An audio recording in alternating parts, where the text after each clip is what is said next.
Channel Dharmas world. Friends, 10th class public examinations ముగిశాయి. అయితే 10th class social studies పేపర్కి సంబంధించి, పబ్లిక్ ఎగ్జామ్ పేపర్కి సంబంధించి కీ అనేది మనం ఇక్కడ డిస్కస్ చేయబోతున్నాం. ఆన్సర్స్ అనేవి మనం డిస్కస్ చేస్తాం. Questions and answers, public exam యొక్క క్వశ్చన్ పేపరు, దానికి ఆన్సర్స్ మనం డిస్కస్ చేస్తాం. ఇది ఒక ప్రపోజ్డ్ కీ అనమాట. మనం తయారు చేసిన కీ మన పిల్లల కోసం, వాళ్ళు ఎలా రాశారు ఏంటి అనేది మనం అసెస్ చేసుకోవడం కోసం ఈ కీ తయారు చేయడం జరిగింది. ఈ యొక్క 10th క్లాసు సోషల్ స్టడీస్ సంబంధించి పబ్లిక్ ఎగ్జామ్ ముగిసింది. దానికి సంబంధించినటువంటి క్వశ్చన్స్, దానికి సంబంధించిన ఆన్సర్స్ ఇక్కడ డిస్కస్ చేస్తాం. కీని మనం డిస్కస్ చేస్తాం. ఇకపోతే చూడండి, ఎస్ఎస్సి పబ్లిక్ ఎగ్జామినేషన్స్ ఇక్కడ దీంట్లో ఇక్కడ మీరు గమనించండి ఒకసారి. ఫస్ట్ ప్రశ్న సెక్షన్ వైజ్గా మనం చూద్దాము. ఇగోండి సెక్షన్ 1. ఈ సెక్షన్ 1కి సంబంధించి దీంట్లో మనకి 12 మార్కులు, 1 మార్క్ క్వశ్చన్స్ ఉంటాయి, 12 క్వశ్చన్లు. ఫస్ట్ ప్రశ్న, where was the first international earth summit held? మొట్టమొదట ఎర్త్ సమిట్ అనేది ఎక్కడ జరిగింది? ఇంటర్నేషనల్, జాతీయ స్థాయిలో, మరి అంతర్జాతీయ స్థాయిలో ఈ యొక్క ఎర్త్ సమిట్ ఎక్కడ జరిగిందంటే మొట్టమొదట దీనికి ఆన్సర్ వచ్చేసి రియో డి జెనీరియోలో జరిగింది. నెక్స్ట్ రెండో ప్రశ్న చూస్తే, who was the author of the book small is beautiful అనే బుక్ ఎవరు రాశారు? షూమేకర్ అని ఆయన రాయటం జరిగింది. దీనికి ఆన్సర్ షూమేకర్. నెక్స్ట్ మూడో ప్రశ్న చూస్తే, which one of the following industries uses bauxite as a raw material? అంటే బాక్సైట్ని రా మెటీరియల్గా ఉపయోగించేటువంటి ఇండస్ట్రీ ఏది అంటే దీనికి ఆన్సర్ వచ్చేసి అల్యూమినియం స్మెల్టింగ్. ఇక్కడ గమనించండి దీని ఆన్సర్. Okay, aluminium smelting. ఈ ఇండస్ట్రీలో మనం బాక్సైట్ని ఉపయోగించడం జరుగుతుంది అన్నమాట, అల్యూమినియం స్మెల్టింగ్. నెక్స్ట్ నాలుగో ప్రశ్న మనం చూస్తే ఏంటి? Who was the founder of young ఇటలీని ఎవరు స్థాపించారు? మాజిని స్థాపించడం జరిగింది.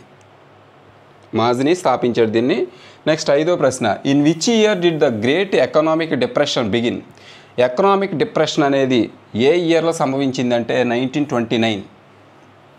నెక్స్ట్ ఎక్స్పాండ్ ఐఎంఎఫ్ని విస్తరించండి అన్నారు. ఇంటర్నేషనల్ మానిటరీ ఫండ్, ఐఎంఎఫ్ అంటే ఇంటర్నేషనల్ మానిటరీ ఫండ్. నెక్స్ట్ ఏడో ప్రశ్న, మ్యాచింగ్ ఇచ్చాడు మనకి ఇక్కడ. ఏడో ప్రశ్న మ్యాచింగ్ ఇవ్వడం జరిగింది. మ్యాచ్ ద ఫాలోయింగ్ అన్నాడు. దీనికి చూడండి, defence, concurrent list, education, state list, agriculture, union list ఇట్లా ఇచ్చాడు. దీనికి ఆన్సరు 1C అంటే డిఫెన్స్ అని యూనియన్ లిస్టు, అలాగే 2A ఎడ్యుకేషన్ అనేది కంకరెంట్ లిస్టు ఉమ్మడి జాబితా, 3 అగ్రికల్చర్ 3B అగ్రికల్చర్ అనేది స్టేట్ లిస్టు. ఇది మ్యాచ్. నెక్స్ట్ ఎనిమిదో ప్రశ్న చూస్తే, how many languages are recognised as scheduled లాంగ్వేజెస్గా ఎన్ని భాషలు గుర్తింపు పొందాయి? అంటే రాజ్యాంగంలో, ఇండియన్ కాన్స్టిట్యూషన్ చేత ఎన్ని భాషలు షెడ్యూల్డ్ లాంగ్వేజెస్గా గుర్తించబడ్డాయి అంటే 22. Next find out the odd one out from the following అన్నాడు. Odd one out from the following దీంట్లో భిన్నమైంది. Indian National Congress, Bharatiya Janata party, Bahujan Samaj party, ఈ 3 కూడా నేషనల్ పార్టీలు. తెలుగుదేశం టీడీపీ ఇది ఏంటి? Regional party. Next TDP answer అన్నమాట దానికి. Next which among the following is considered to calculate హెచ్డిఐని ఇప్పుడు మనం ఏం చేస్తామంటే, which among the following is considered to calculate హెచ్డిఐని human development ఇండెక్స్లో ఏవి క్యాలిక్యులేట్ చేస్తాం, ఏవిటిని తీసుకుని క్యాలిక్యులేట్ చేస్తాం అన్నాడు. పర్ క్యాపిటల్ ఇన్కమా, లిటరసీ లెవెలా, హెల్త్ స్టేటసా, ఆల్ ఆఫ్ దీజా? అంటే ఏ అంశాన్ని తీసుకుని హెచ్డిఐ క్యాలిక్యులేట్ చేస్తామంటే ఇవన్నీ తీసుకుంటాం, అన్నీ. ఆల్ ఆఫ్ దీస్ అనేది కరెక్ట్. నెక్స్ట్ ఇక్కడ చూడండి 11వ ప్రశ్న. ఏంటి 11వ ప్రశ్న అంటే, plot the below information on a bar graph. అంటే బార్ గ్రాఫ్ మీద మన కింద ఇచ్చిన ఇన్ఫర్మేషన్ బార్ గ్రాఫ్లో చూపించాలి. ఏ ఇన్ఫర్మేషన్ ఇచ్చాడు? ఇదిగోండి చూడండి, టాయ్స్ సోల్డ్ ఇన్ ఇండియా. ఇది ఇచ్చాడు. Chinese toys 70%, other toys 30%. ఇండియాలో అమ్మబడుతున్నటువంటి చైనీస్ టాయ్స్ 70% ఉన్నాయి, ఇతరే 30% ఉన్నాయి. దీన్ని బార్ గ్రాఫ్లో చూపించాలి. దాన్ని ఎలా చూపించాలి అంటే ఇదిగోండి, ఎలా చూపించాలి. Chinese toys 70%, other toys 30%. Next 12వ ప్రశ్న చూడండి. Arrange the following countries from west to east. మీకు ఒక విషయం చెప్పాలి నేను ఈ సందర్భంగా. ఇప్పుడు ఏవైతే పబ్లిక్ ఎగ్జామ్లో క్వశ్చన్స్ అని అన్నామో అవి ఇంతకుముందు మనం డిస్కస్ చేసిన క్వశ్చన్సే. ఇంతకుముందు ఎగ్జామ్కి ముందు మనం ఏవైతే ప్రశ్నలు ఇవి ఖచ్చితంగా వస్తాయి అని చెప్పామో సేమ్ యాజ్ ఇట్ ఈజ్ ప్రశ్నలన్నీ రావడం జరిగిందనమాట. ఓకే, అవి ఇంపార్టెంట్ కాబట్టి కంపల్సరీగా ఎగ్జామ్షన్ కరెక్ట్ అవుతుంది. ఇక్కడ చూడండి, arrange the following countries from the west to east. China ఇచ్చాడు, యూఎస్ఏ, ఇంగ్లాండ్, జపాన్ ఇచ్చాడు, ఇలా ఇచ్చాడు కదా. వీటిని ప్రపంచపటం తీసుకుంటే వెస్ట్ నుంచి ఈస్ట్కి వీటిని అమర్చాలి. ఏది ముందు వస్తుందంటే యూఎస్ఏ, ఇంగ్లాండ్, చైనా, జపాన్, ఇది ఆర్డర్ అన్నమాట.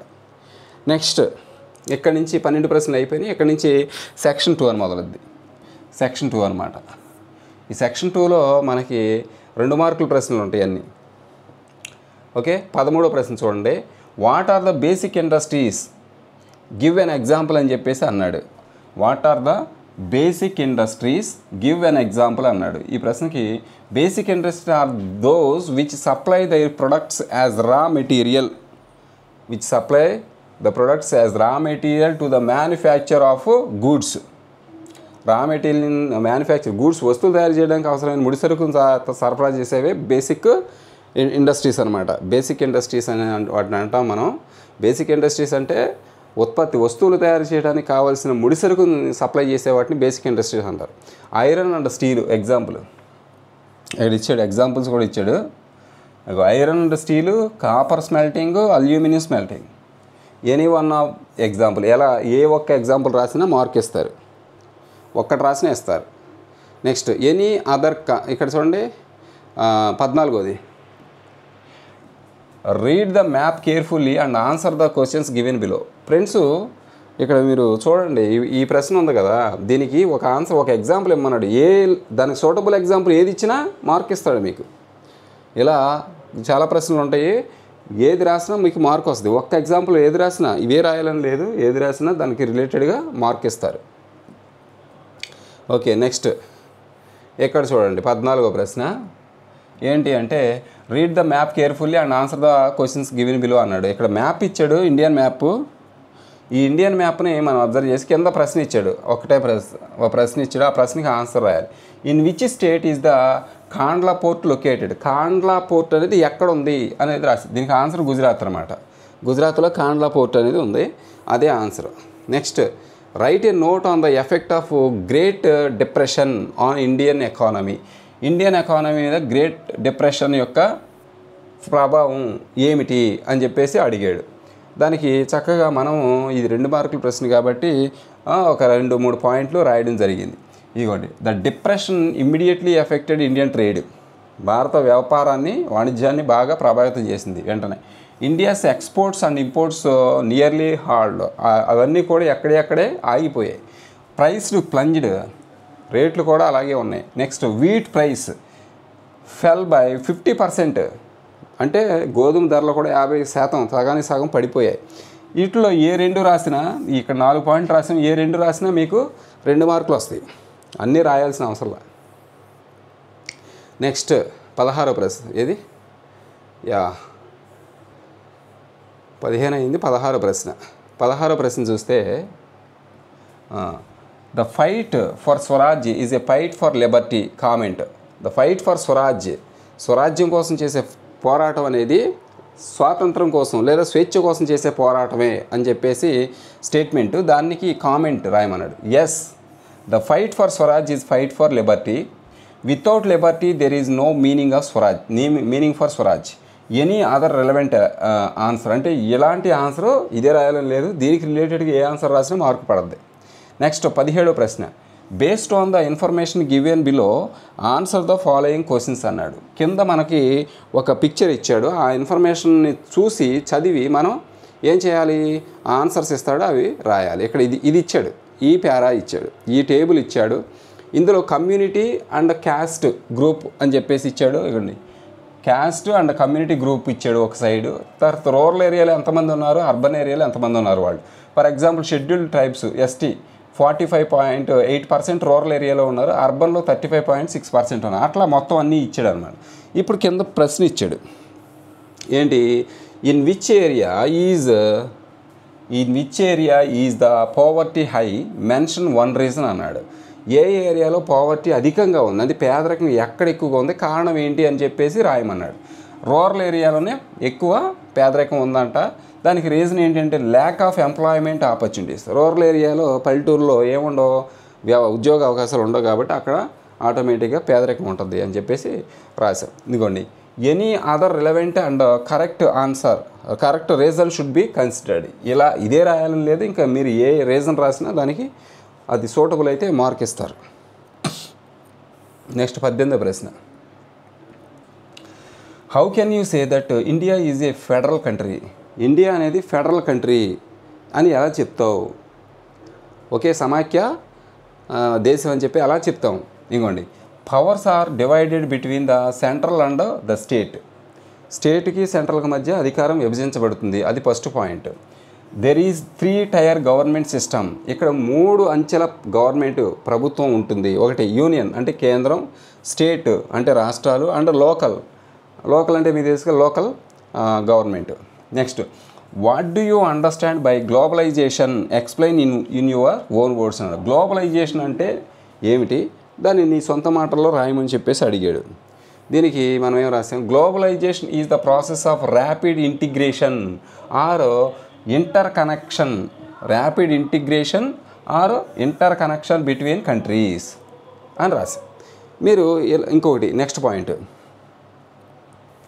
ఇంకో పాయింట్ చూడండి, ఏం రాసాము, MNCs are playing a major role in the globalisation process. అంటే ఎంఎన్సీస్ అంటే మల్టీనేషనల్ కంపెనీస్ ఈ గ్లోబలైజేషన్ విస్తరించడంలో ఎక్కువ ప్రధాన పాత్ర వహిస్తాయి అన్నమాట. నెక్స్ట్, ఇలాంటి రిలవెంట్ ఆన్సర్స్ ఏది రాసినా మీకు మార్క్ ఇవ్వడం జరుగుద్ది. నెక్స్ట్ 20వ ప్రశ్న. ఇక 20వ ప్రశ్న చూడండి, ఏమన్నాడు, suggest any 2 measures to consumers to protect themselves from exploitation. అంటే వినియోగదారులు దోపిడీకి గురి కాకుండా ఉండాలంటే ఏం చేయాలో ఏవైనా ఒక రెండు మెజర్మెంట్స్, 2 అంశాలు రాయండి అన్నాడు. ఒకటి, రీడింగ్ లేబుల్స్ కేర్ఫుల్లీ. మనం వస్తువు కొన్నప్పుడు దాని మీద లేబుల్స్ ఉంటే వాటిని చదవాలి. Next, keeping the bills and warranties carefully. Warranty కానీ బిల్లు కానీ అవన్నీ జాగ్రత్త దాయాలి. వీటిలో ఇలాంటి రిలవెంట్గా ఉన్నాయి ఏవైనా ఒక 2 రాస్తే మీకు మార్క్ వస్తుంది.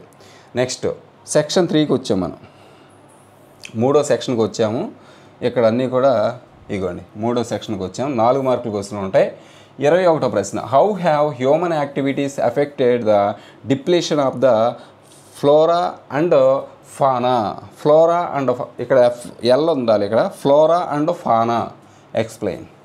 అంటే human activities affected the depletion of flora and fauna అంటే మనిషి యొక్క యాక్టివిటీస్, మానవుల యొక్క యాక్టివిటీస్ అనేవి జంతువుల్ని అలాగే పర్యావరణాన్ని దెబ్బతీస్తున్నాయి ఏ విధంగా అని చెప్పి ఎక్స్ప్లెయిన్ చేయమంటున్నాడు. దీనికి ఎగ్జాంపుల్, దీనికి ఆన్సర్ చూడండి ఎట్లాగంటే, people cut down trees for farming, building and roads, destroying homes for animals and plants. చెట్లు నరికేయటం వలన చెట్లు అడవిలో నివసించేటువంటి జంతువుల యొక్క హ్యాబిటేట్, నివాస ప్రదేశం అనేది పోతుంది. అంతేకాకుండా ఈ చెట్లు నరికేసి వ్యవసాయం చేస్తున్నారు, బిల్డింగ్స్ కడుతున్నారు, అలాగే రోడ్స్ కూడా నిర్మిస్తున్నారు. దీనివలన హ్యాబిటేషన్ అనేది దెబ్బతింటుంది. మొక్కలు చెట్లు వాటిని కొట్టేస్తున్నారు, వాటి సాంద్రత తగ్గుతుంది, వాటి మీద ఆధారపడి జీవించే జంతువులకి నివాసయోగ్యమైన ప్రదేశాలు ఉండట్లేదు. Next, emissions from factories, vehicles make air, water and land dirty, harming many living things. ఇంకేంటి, ఎమిషన్స్ ఫ్రమ్ ఫ్యాక్టరీస్ నుంచి వెలువడేటువంటి ప్రమాదకరమైనటువంటి గ్యాసెస్ కానీ, స్మోక్ కానీ, లేకపోతే కెమికల్స్ కానీ, ఇవన్నీ కూడా. అలాగే వెహికల్స్ నుంచి వచ్చేటువంటి ఇవి కూడా ఎయిర్ కానీ, వాటర్ని అండ్ ల్యాండ్ని, భూమి వాతావరణంలో ఉన్న నీరు గాలి అన్నిటినీ కూడా ఏం చేస్తున్నాయి అంటే వాటి మీద ఆధారపడి జీవించే జీవులను కూడా అవి దెబ్బతీస్తున్నాయి ఆరోగ్యపరంగా. ఎందుకంటే ల్యాండ్ పొల్యూట్ అవుతుంది, వాటర్ పొల్యూట్ అవుతుంది, ఎయిర్ పొల్యూట్ అవుతుంది. కాబట్టి ఆటోమేటిక్గా మనుషులు, మానవ కోటి, జీవ జంతువులు కూడా వాటి వలన ఎఫెక్ట్ అవుతున్నాయి. కాబట్టి ఇది మనం రాయాలన్నమాట. మనుషులు చేసే పనుల వలన ఏ విధంగా పర్యావరణం నష్టపోతుంది, దెబ్బతింటుంది.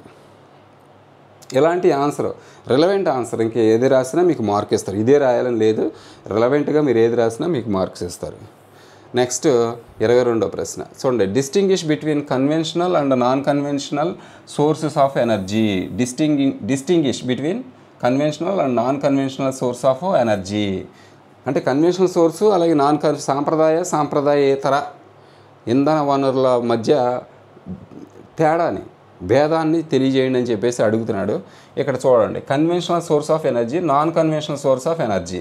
కన్వెన్షనల్ సోర్స్ అంటే the energy sources that have been used for a long time such as coal, oil and natural gas. ఇవన్నీ కూడా కన్వెన్షనల్ టైప్ అనమాట. అంటే ఎక్కువ కాలంగా వాడుతూ ఉన్నాయి కోల్ కానీ ఆయిల్ కానీ అండ్ న్యాచురల్ గ్యాస్.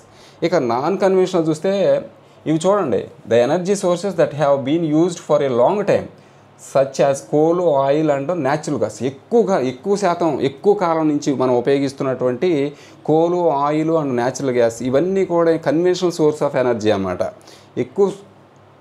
ఎక్కువ శాతం మంది ఎక్కువగా ఉపయోగిస్తూ ఉంటాం వాటిని.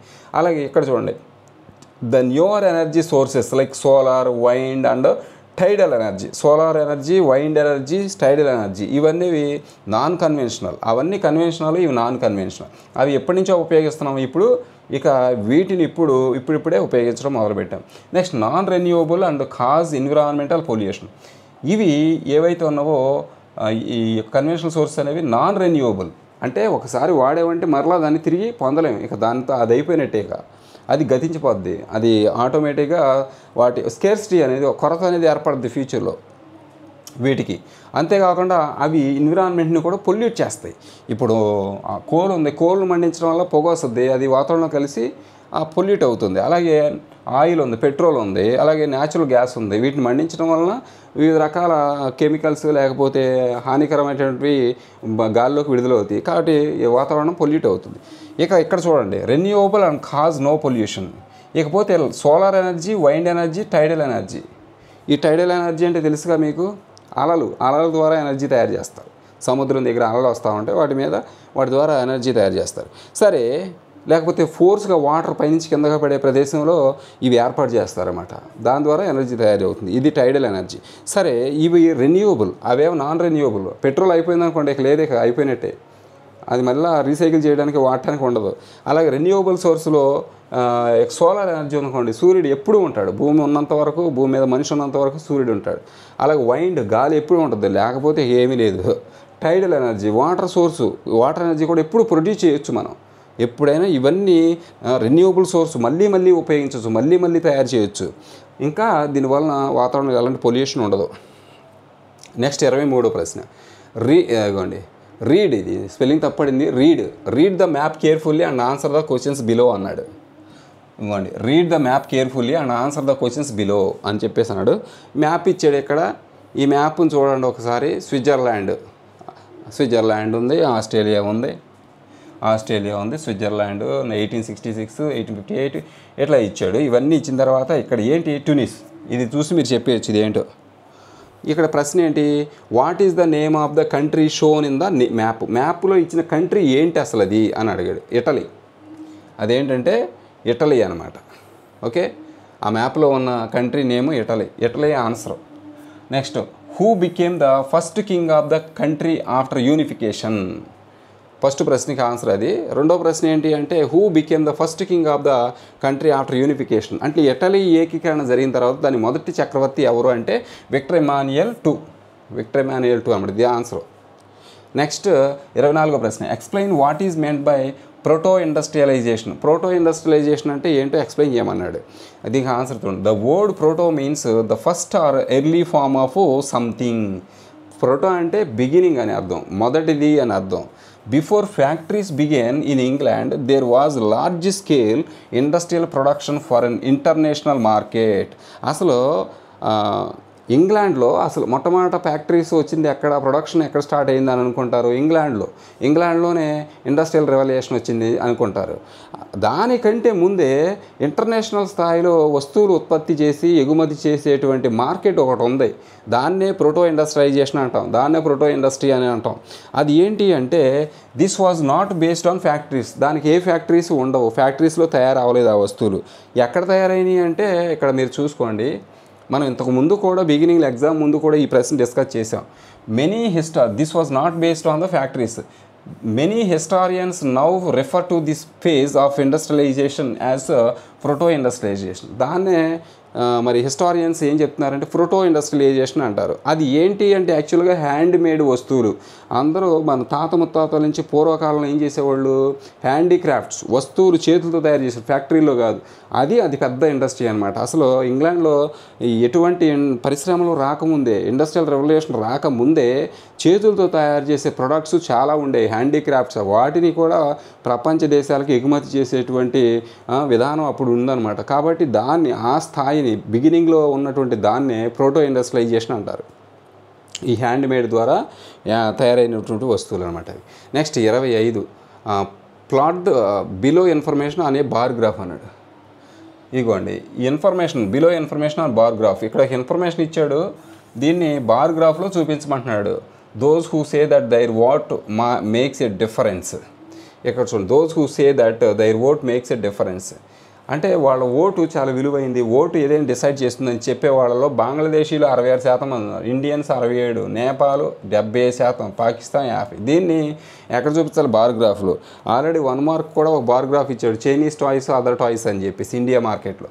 అట్లాగే ఇక్కడ కూడా చైన్స్ చూపించాడు. బంగ్లాదేశ్ 66% కాబట్టి 66%, పక్కన నెంబరింగ్ 10, 20, 30, 40, 50, 60, 70 అట్లా వేసుకున్నాం. అలాగే 70%, 75 కాబట్టి ఎక్కువ, కాబట్టి 66, దానికంటే ఎక్కువ 67, దానికంటే ఎక్కువ 75, మరి అన్నిటికంటే తక్కువ 50 పాకిస్తాన్. ఇట్లా దీన్ని బార్గ్రాఫ్లో చూపిస్తే మీకు మార్క్ ఇవ్వడం జరుగుద్ది అనమాట. Next, state how caste inequalities are still continuing in India. Inequality ఇది టైపింగ్ మిస్టేక్. ఇది ఇన్ఈక్వాలిటీ, ఈక్వాలిటీ, ఈక్యూఏ ఇక్కడ స్పెల్లింగ్ తప్పడింది కొద్దిగా. Inequality still continuing in India అంటే క్యాస్ట్ ఇన్ఈక్వాలిటీస్ అంటే కుల అసమానత్వాలు, కులానికి సంబంధించి అసమానత్వాలు అనేవి ఇంకా ఇండియాలో జరుగుతున్నాయి, కొనసాగుతున్నాయి అని ఎలా చెప్తావని చెప్పేసి ప్రశ్న అనమాట. దానికి ఒక 4-5 పాయింట్లు రాయడం జరిగింది. ఇక్కడ చూడండి, ఇలా రాస్తే మీకు మార్క్ ఈజీగా పడుద్ది. ఇలా కాకపోయినా దీనికి రిలివెంట్గా రాస్తే సరిపోద్ది. Caste inequalities have not completely disappeared from India. ఇంకా క్యాస్ట్ ఇన్ఈక్వాలిటీస్ అనేవి ఈ మత కుల ప్రాతిపదిక నుండి అసమానత్వాలని ఇంకా పోలేదు ఇండియాలో. Even today most people marry within their own caste. ఇప్పటికి కూడా వాళ్ళ క్యాస్ట్లో అమ్మాయిల్ని, వాళ్ళ క్యాస్ట్లో అబ్బాయిల్ని పెళ్లి చేసుకునే వాళ్ళు ఇంకా చాలామంది ఉన్నారు. అలాగే untouchability has not ended completely. అలాగే అన్టచబిలిటీ అనేది కూడా ఇంకా పూర్తిగా పోలేదు. ఓకే, అన్టచబిలిటీ అంటే ఏంటి? టచ్ చేయకపోవడం, తాకకపోవడం అన్టచబిలిటీ అంట. తెలుగులో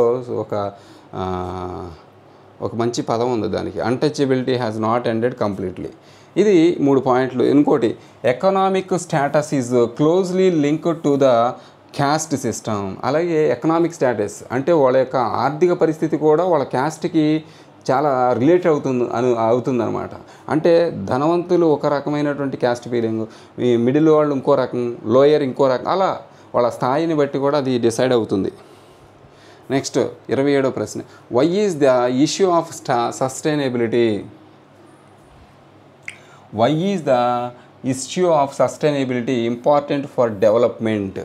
why is the issue of sustainability important for అభివృద్ధి చెందడానికి సస్టైనబిలిటీ అనే అంశం చాలా ప్రధానము. అంటే సస్టైనబిలిటీ అంటే ఏంటి? సాధారణంగా సస్టైనబిలిటీ అంటే క్రమానుగతంగా అభివృద్ధి చెందటం, నిలకడగా అభివృద్ధి చెందటం అనమాట.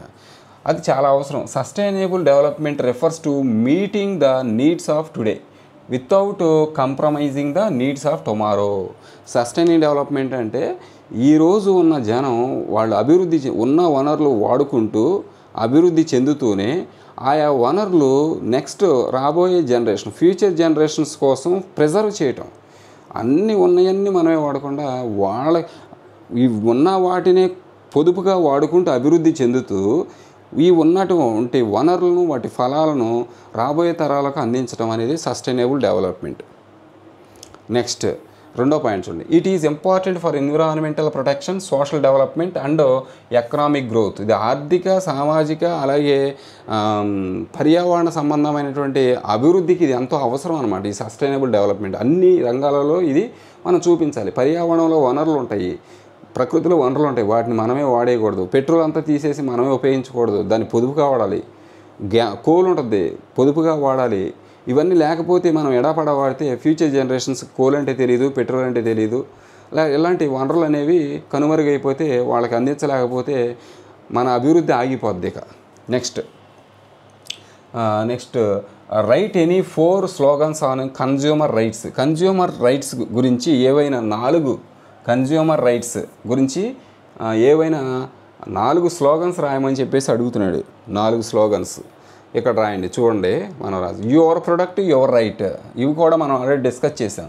యువర్ ప్రొడక్ట్ యువర్ రైట్, ఒకసారి your product your right, be aware be safe, don't live to buy to live, stand up for your rights. ఇవి 4 స్లోగాలు అనమాట, అంటే కన్జ్యూమర్ రైట్స్ గురించిన స్లోగాలు. నెక్స్ట్ సెక్షన్ 4 లాస్ట్ సెక్షన్కి వచ్చాం మనం. ఈ సెక్షన్ 4లో 8 మార్కులు ఉంటే 40 మార్కులకి 5 క్వశ్చన్లు ఉంటాయి. ఇక్కడ 29వ ప్రశ్న చూడండి. ఏంటి 29వ ప్రశ్న? Explain the advantages of multipurpose projects. Multipurpose అంటే బహుళార్థక సాధక ప్రాజెక్టులు అంటాం. మల్టీపర్పస్ ప్రాజెక్టుల గురించి వాటి యొక్క అడ్వాంటేజెస్ రాయమంటున్నాడు. Dams, first point, dams store water for irrigation. Dams ఉన్నాయి, ఫర్ ఎగ్జాంపుల్ అవి వాటర్ ఇరిగేషన్ కోసం, వ్యవసాయం కోసం వాటర్ని స్టోర్ చేయడం. లేకపోతే the generate hydro electric power. అలాగే డ్యామ్స్ ఉండటం వల్ల ఏం జరుగుద్ది?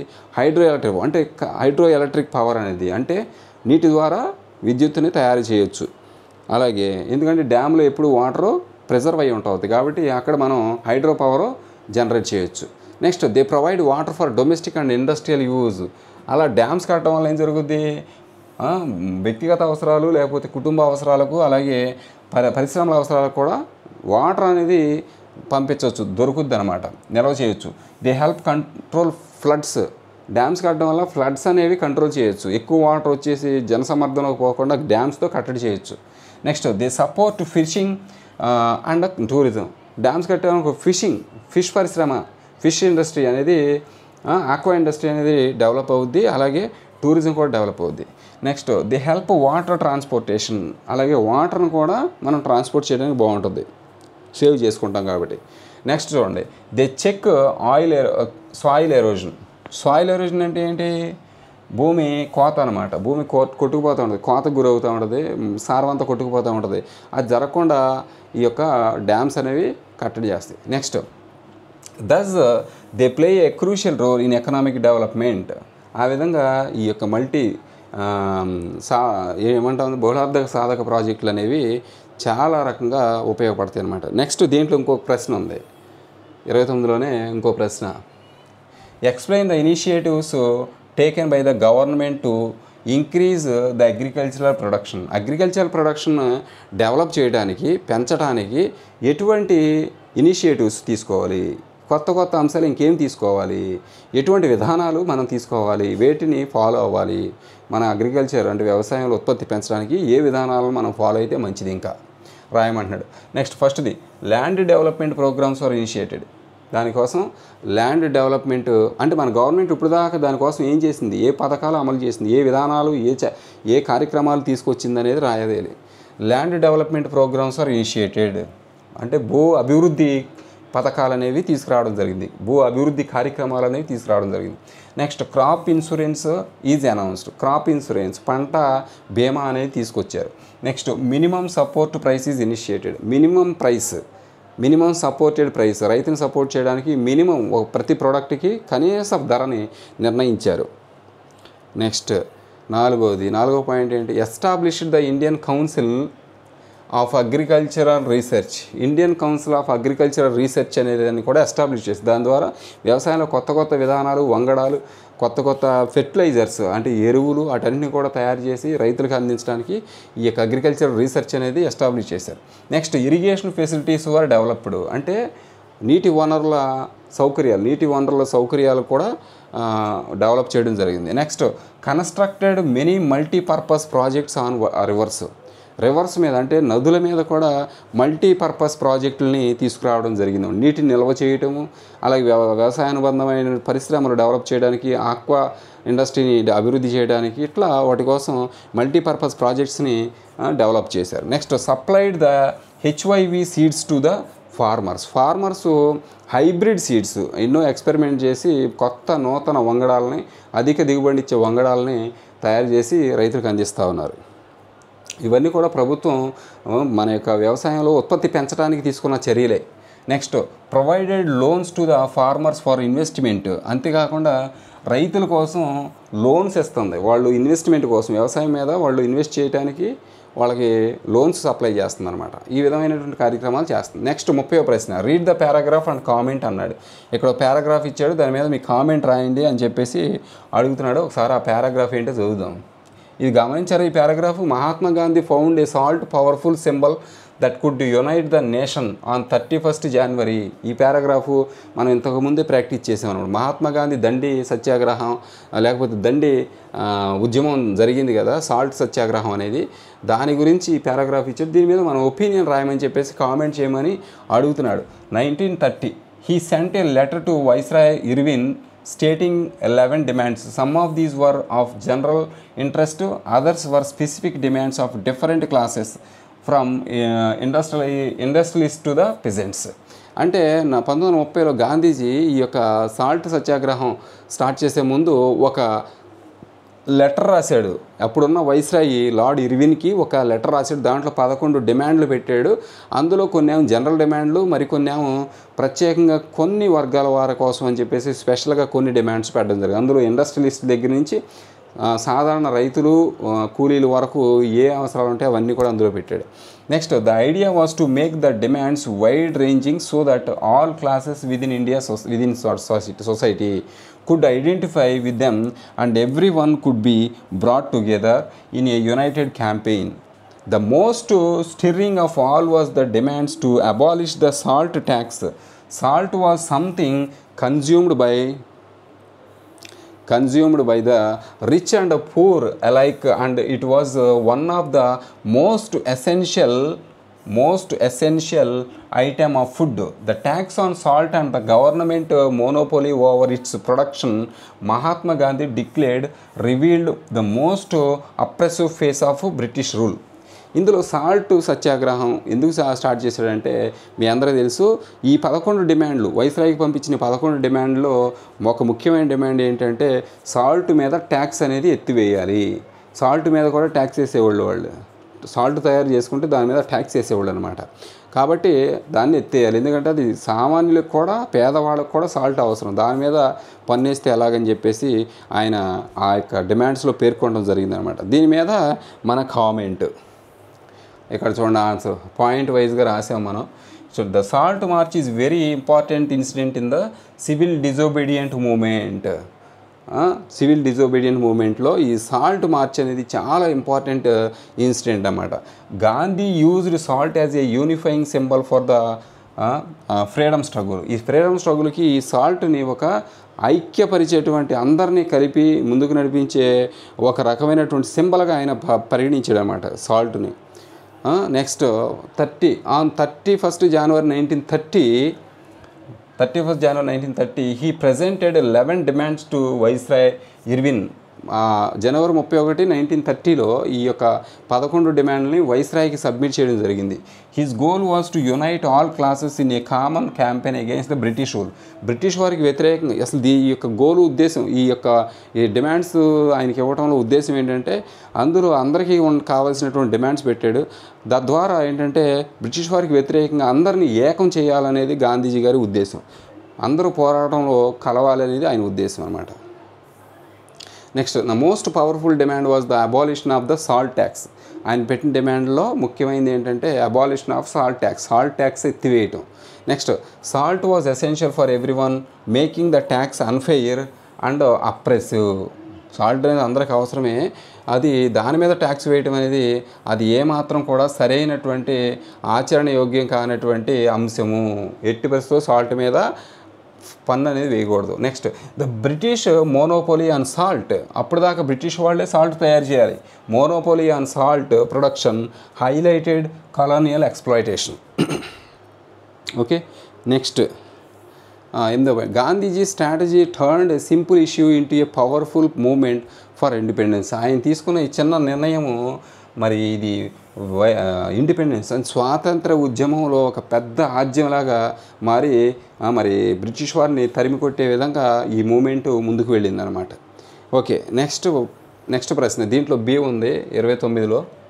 Read the paragraph and comment అన్నాడు. ఇక్కడ కూడా అంతే, Gutenberg was the son of merchant and ఇక్కడ కూడా పారాగ్రాఫ్ ఇచ్చాడు. దీని మీద కూడా మన ఒపీనియన్ అంటే మన కామెంట్ రాయాలి. జాన్ గోటన్బర్గ్ గురించి ఇచ్చాడు. Gutenberg was the son of a merchant and grew up on a large agricultural estate from his. అంటే గోటన్బర్గ్ ఒక మర్చెంట్ కొడుకు, అంతేకాకుండా ఇతను ఒక అగ్రికల్చరల్ ఎస్టేట్లోనే పెరిగాడు. ఇతను చిన్నప్పటి నుంచి ఒక పెద్ద అగ్రికల్చర్ ఎస్టేట్లో పెరిగాడు. Childhood he had from his childhood, ఇక్కడ చూడండి, from his childhood he had seen wine and olive presses. Subsequently he learned the art of polishing. అంటే చిన్నప్పటి నుంచి అతను వైను అలాగే ఆలివ్ ప్రెసెస్ని చూస్తూ పెరిగాడనమాట.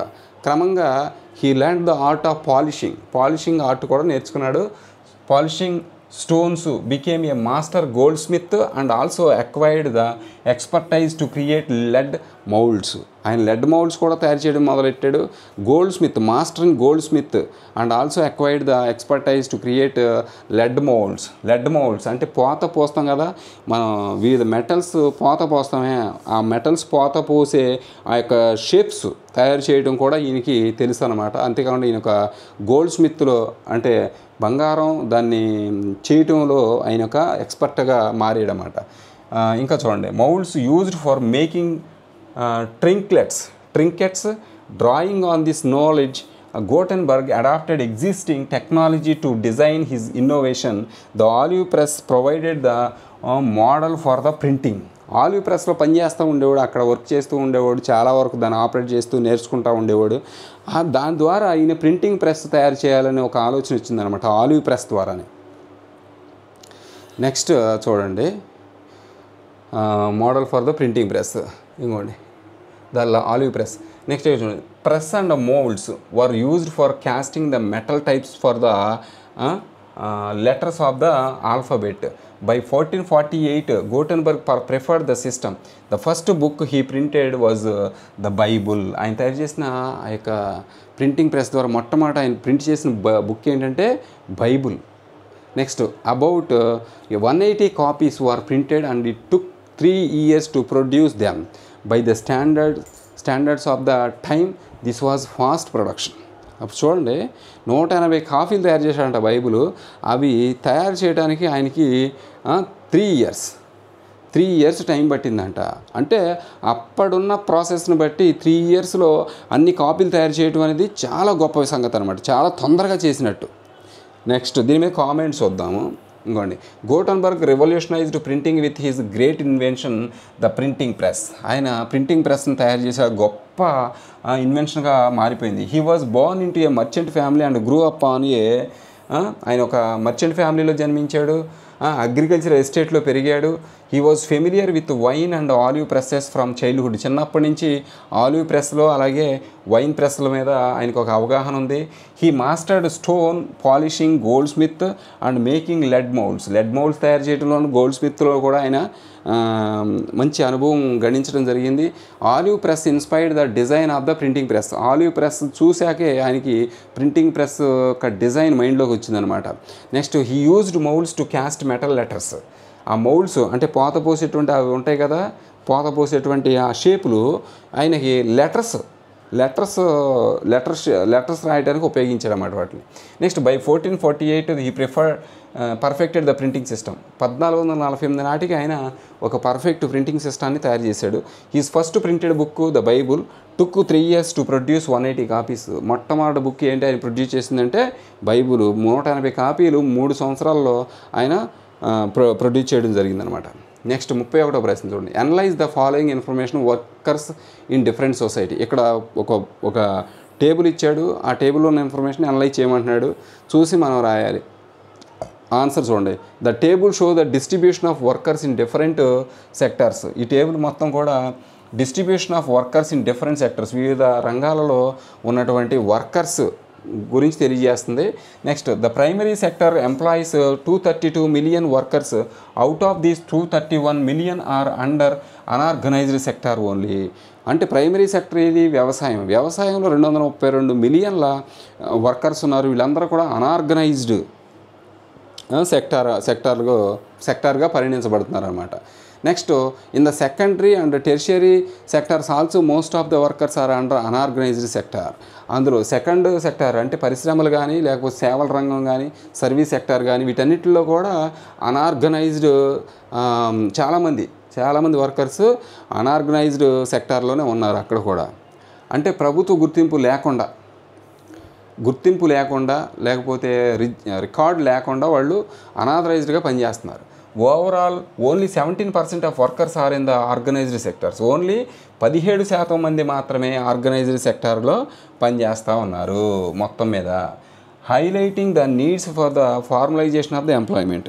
ఇదంతా కూడా ఏం చెప్తుందంటే ఎంప్లాయ్మెంట్ యొక్క ప్రాధాన్యాన్ని, లేకపోతే needs for the formalisation of ఎంప్లాయ్మెంట్ని ఒక క్రమబద్ధతలో తీసుకురావడానికి ఈ యొక్క బొమ్మ అది ఏదైతే టేబుల్ ఇచ్చాడో దాంట్లో మనం చూడవచ్చు అది. నెక్స్ట్ ఇక్కడ ఇంకొకటి అనలైజ్ ద ఫాలోయింగ్ ఇన్ఫర్మేషన్ అన్నాడు. ఇది B 31B. Analyse the following information. ఇక్కడ పై చార్ట్ ఇచ్చాడు. చక్కగా ఈ పై చార్ట్లో ఉన్న ఇన్ఫర్మేషన్ని మనం చక్కగా క్రోడీకరించి కింద పారాగ్రాఫ్ లాగా నీట్గా ఇన్ఫర్మేషన్ రాయాలి. ఇక్కడ ఏమి ఇచ్చాడు? Money lender 33%, commercial banks 25%, cooperative society banks 25%. మొత్తం అసలు ఏంటంటే అప్పు అనమాట. 1000 రూపాయలు అప్పు చేస్తే 1000 రూపాయల అప్పు రూరల్ హౌస్ హోల్డ్స్ అంటే పల్లెటూరులో లేకపోతే ఉండేటువంటి వాళ్ళు పేదవాళ్ళు ఆ 1000 రూపాయల అప్పు ఎక్కడెక్కడి నుంచి తీసుకుంటున్నారు అంటే వాళ్ళకి ఫర్ ఎగ్జాంపుల్ కమర్షియల్ బ్యాంక్స్ నుంచి 20%, మనీ లెండర్స్ 33%, కోఆపరేటివ్ సొసైటీస్ 25% ఇట్లా ఇస్తున్నారు అన్నమాట. ఇదంతా కూడా మనం అర్థం చేసుకుని చక్కగా పారాగ్రాఫ్ రాయాలి. ఇగోండి ద ఆన్సర్ చూడండి. The graph show the source of credit for 1000 rupees for rural house holds in India in 2012 నాటికి పల్లెటూరులో ఉన్నటువంటి కుటుంబాలు ఒక 1000 రూపాయలు అప్పు అనేది ఏ సోర్స్ నుంచి తీసుకుంటున్నారు. Money lenders account for the largest share at least అంటే వడ్డీ వ్యాపారస్తుల దగ్గర నుంచి ఎక్కువ మొత్తం వాళ్ళు తీసుకోవడం జరుగుతుందన్నమాట. Next commercial banks and cooperative societies each contribute ఎంత అన్నారు? 25%. ఇక కమర్షియల్ బ్యాంక్స్ కోఆపరేటివ్ సొసైటీలు వాళ్ళు 25% వాళ్ళకి రుణం ఇస్తున్నారు. రిప్రజెంటింగ్ ఫార్మల్ ఇన్స్టిట్యూషన్ సోర్స్ అవన్నీ కూడా కమర్షియల్ బ్యాంక్స్ అనేవి ఫార్మల్ ఇన్స్టిట్యూషన్స్లో మనం భాగంగా చూస్తాం. ఇంకా other sources include relatives and friends 8%. ఇక మిగిలిన దాంట్లో రిలేటివ్స్ ఫ్రెండ్స్ దగ్గర నుంచి ఒక 8%, other institutional agencies 5%, with minimal contribution from landlords and the government 1%. Landlords కానీ గవర్నమెంట్ కానీ కేవలం వాళ్ళకి 1% మాత్రమే సహాయం చేస్తున్నారు. Next this indicates a need to expand access to formal credit. దీని అర్థం ఏంటంటే వాళ్ళకి కావాల్సినటువంటి అవసరాలు తీరట్లేదు, వాళ్ళకి సరైనటువంటి లోన్ దొరకట్లా, అప్పులు దొరకట్లా, అది ప్రొవైడ్ చేసే విధంగా మనం నిర్ణయం తీసుకోవాలి. ఆ నిర్ణయం తీసుకోవాల్సిన అవసరం ఎంతైనా ఉంది. నెక్స్ట్ ఇక్కడ ఏంటి చూడండి. This indicate need to expand access to formal credit system in rural areas. పల్లెటూరులో వాళ్ళకి కావాల్సిన అవసరాలు తీరే విధంగా ఈ క్రెడిట్ అప్పు పుట్టే అవకాశాలు వాళ్ళకి ప్రభుత్వం కల్పించాలి. అప్పుడు వాళ్ళు అభివృద్ధి చెందుతారు. నెక్స్ట్ అంటే ఇన్వెస్ట్మెంట్ చేయడానికి వాళ్ళకి అవకాశం ఉంటుంది. What are the different forms of power sharing in modern democracies, give an example of for each of them. 32వ ప్రశ్న. పవర్ షేరింగ్ సిస్టమ్ గురించి మనం డిస్కస్ చేసాం ఆల్రెడీ ఇంతకుముందు, అదే ప్రశ్న వచ్చింది. ఇక్కడ ఆన్సర్ చూడండి. Horizontal division of power. దీంట్లో 3 రకాల పవర్స్ ఉంటాయి. హారిజాంటల్ డివిజన్ ఆఫ్ పవర్ అంటే ఏంటి?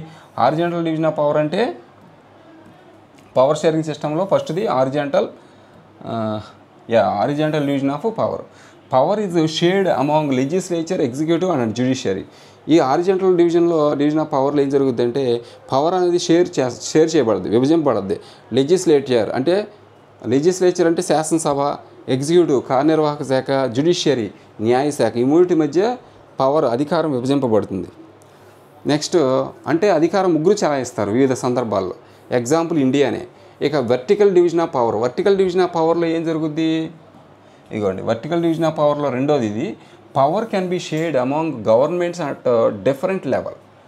అంటే ఇక్కడ ఏంటంటే ప్రభుత్వంలోనే పవర్ వివిధ స్థాయిల్లో ఏంది స్కాటర్ అవుతుంది, స్ప్రెడ్ అవుతుంది అనమాట. ఉదాహరణకి ఫెడరల్ సమాఖ్య విధానంలో ఇది జరుగుద్ది. ఎగ్జాంపుల్ దీనికి కూడా ఇండియానే. మనల్ని అర్ధ సమాఖ్య అంటారు కదా.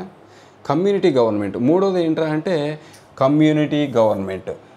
Power may also be shared among different religious and linguistic groups. వివిధ మత అలాగే భాషాపరమైనటువంటి గ్రూపుల మధ్య అధికారం అనేది విభజింపబడుతుంది. దాన్ని కమ్యూనిటీ గవర్నమెంట్ అంటారు. దీనికి ఎగ్జాంపుల్ బెల్జియంలో ఉంది ఇది. Next power sharing among political parties. ఇంకొకటి ఏంటంటే power sharing among political parties. అంటే రాజకీయ పార్టీల మధ్య కూడా అధికారం అనేది విభజింపబడుతుంది. అది ఏంటి అంటే ఒకటి 2 or more parties from an alliance and if they win power can be shared among them. అంటే 2 లేదా 3 లేదా అంతకంటే ఎక్కువ పార్టీలు కలిసి ప్రభుత్వం ఏర్పాటు చేస్తే ఖచ్చితంగా వాళ్ళకి వివిధ శాఖలు కేటాయించాలి, వాళ్ళకు కూడా పవర్ ఇవ్వాలి, ఆయా పార్టీల్లో నాయకులకి పవర్లు ఇవ్వాలి, శాఖలు ఇవ్వాలి, మంత్రి పదవులు ఇవ్వాలి, ఎన్నో ఉంటాయి అన్నమాట. పవర్ ఆ విధంగా స్ప్రెడ్ అవుతుంది. Next example NDA and UPA governments. Next ప్రశ్న 31లో ఇది B. State the various functions political parties perform in democracy. అంటే ప్రజాస్వామ్యంలో పొలిటికల్ పార్టీస్ ఏ విధమైన విధులు నిర్వర్తిస్తాయి అనే ప్రశ్నకి ఆన్సర్ రాయాలి మనం. ఒకటి ఆన్సర్ చూడండి. Political parties contest in the ఎలక్షన్స్లో ఈ పొలిటికల్ పార్టీస్ పోటీ చేస్తాయి ఫస్ట్. నెక్స్ట్ రెండోది ఏంటి? Parties put forward their policies for votes to choose them. Parties ఏం చేస్తాయి? కొన్ని పాలసీస్, కొన్ని సిద్ధాంతాలని మేనిఫెస్టో రూపంలో ప్రజల ముందు పెడతాయి. నెక్స్ట్ ఏంటి? They play an important role in the law making process. అంటే చట్టాలు రూపొందించే విధానంలో కూడా ఈ పార్టీలు, అధికారం పొందిన పార్టీలు చట్టాలు రూపొందించే విధానంలో పార్లమెంట్లో కానీ శాసనసభలో కానీ ప్రముఖ పాత్ర పోషిస్తాయి. They form and run government. అవి ప్రభుత్వం ఏర్పాటు చేసి ఈ యొక్క ప్రభుత్వాన్ని నడిపిస్తాయి అన్నమాట. Next they play the role of opposition party also. ఓడిపోయిన పార్టీ ఏం చేస్తుంది? అపోజిషన్ పార్టీ పొజిషన్లో కూర్చొని ప్రజల యొక్క సమస్యలను ప్రభుత్వం దృష్టికి తీసుకొస్తుంది. They shape public opinion. వాళ్ళు పబ్లిక్ యొక్క ఒపీనియన్ని ప్రభావితం చేయడమే కాకుండా దాన్ని ఏం చేస్తారు? ప్రతిబింబిస్తారు, చూపిస్తారు, చెప్తారు. వాళ్ళ సమస్యల్ని శాసనసభలో పార్లమెంట్లో చెప్తారు. వాళ్ళ యొక్క ఒపీనియన్ని వాళ్ళ పబ్లిక్ ఏమనుకుంటున్నారనే దాన్ని ప్రతిబింబిస్తారనమాట. శాసనసభలో వాళ్ళ గళంతో వినిపిస్తారు. Next they provide welfare schemes to the people. అంటే కాకుండా సంక్షేమ పథకాలు అనేవి ప్రజల కోసం ఈ రాజకీయ పార్టీలు, అధికారం పొందిన రాజకీయ పార్టీలు సంక్షేమ పథకాలు ఏర్పాటు చేస్తాయి.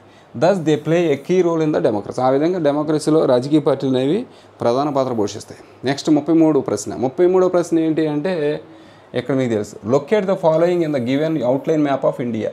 ఇండియా మ్యాప్ ఇచ్చాడు. ఇండియా మ్యాప్లో ఇచ్చినటువంటి ప్రదేశాలను మనం ఏం చేయాలి? ఐడెంటిఫై చేయాలి. ఏంటి ఆ ప్రదేశాలు అంటే ఇక్కడ చూడండి ఏమేమి ఇచ్చాడు. ఇండియా మ్యాప్లో ఏమేమి ఐడెంటిఫై చేయాలంటే ఒకటి రివర్ నర్మదా నది, బెంగళూరుని ఐడెంటిఫై చేయాలి, Lakshadweep islands, bay of Bengal, అలాగే ఇంకో సెట్ ఉంది ఇక్కడికి 4 ఒక సెట్, ఇంకో సెట్ రివర్ ఇండస్, విశాఖపట్నం, చెన్నై, ఉత్తరాఖండ్. ఇవన్నీ కూడా మనం ఇండియా మ్యాప్లో ఐడెంటిఫై చేయాలి. చూద్దాం. ఇదిగోండి ఇక్కడ చూడండి. River Narmada, Bengaluru, Lakshadweep islands, bay of Bengal, ఇవి 4 ఒక సెట్. ఇగో రివర్ ఇండస్ నది ఇక్కడ గమనించండి ఒకసారి. ఇండస్ నది, ఇది ఇండస్ నది కనిపిస్తుంది కదా మీకు. ఇండస్ నది, ఎస్ ఇదిగోండి ఇక్కడ ఇండస్ నది. సింధు నది కదా ఇక్కడ, ఇలా ఇండస్ నది. నెక్స్ట్ ఇదిగో ఉత్తరాఖండ్, ఇది ఉత్తరాఖండ్. నెక్స్ట్ రివర్ నర్మదా నది, నర్మదా రివర్ అది. నెక్స్ట్ ఇగో విశాఖపట్నం. నెక్స్ట్ ఇదిగోండి చెన్నై, తర్వాత బెంగళూరు, తర్వాత ఇదిగోండి ఇదంతా బే ఆఫ్ బెంగాల్. ఓకే. నెక్స్ట్ ఇంకేమున్నాయి? ఇదిగోండి లక్షద్వీప్, ఇది లక్షద్వీప్ ఒకసారి చూడండి. అదిగోండి లక్షద్వీప్ ఐలాండ్స్. ఇది చక్కగా ఇచ్చినటువంటి ఈ యొక్క 2, 4, 2, 6, 8 ఐడెంటిఫై చేశారు. నెక్స్ట్ ఇంకొకటి ఉంది ఇక్కడ, locate the following in the given outline map of world. ఇందాక ఇండియా మ్యాప్ ఇచ్చాడు, ఇప్పుడు వరల్డ్ మ్యాప్ ఇచ్చాడు. వరల్డ్ మ్యాప్లో కింద ఇచ్చినవి ఐడెంటిఫై చేయాలి. అందులో ఏమేమి ఇచ్చాడు అంటే వరల్డ్ మ్యాప్లో జర్మనీ ఇచ్చాడు, చైనా ఇచ్చాడు, యూఎస్ఏ, ఈజిప్టు ఇచ్చాడు ఒక సెట్లో. ఇదిగోండి USA, Egypt, China, Germany, USA, Egypt ఒక సెట్టు.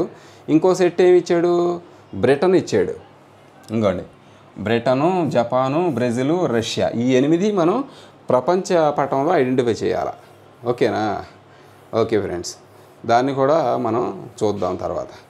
రైట్, ఓకే, ఇది మొత్తం మీద answers. Thank you so much for watching me. ఇది పబ్లిక్ ఎగ్జామ్కి సంబంధించి ఎగ్జామ్ పేపర్, ఇది దాని యొక్క కీ ఇది. అందరికీ షేర్ చేయండి, ఛానల్ సబ్స్క్రైబ్ చేయడం మర్చిపోవద్దు. వాళ్ళు ఎలా రాశారో వాళ్ళకి తెలుస్తుంది, షేర్ చేయండి. Thank you so much for watching me. Next అన్ని కీస్ నేను ఇవ్వడానికి ప్రయత్నం చేస్తాను. Thank you so much for watching me. Please share this video and subscribe my channel.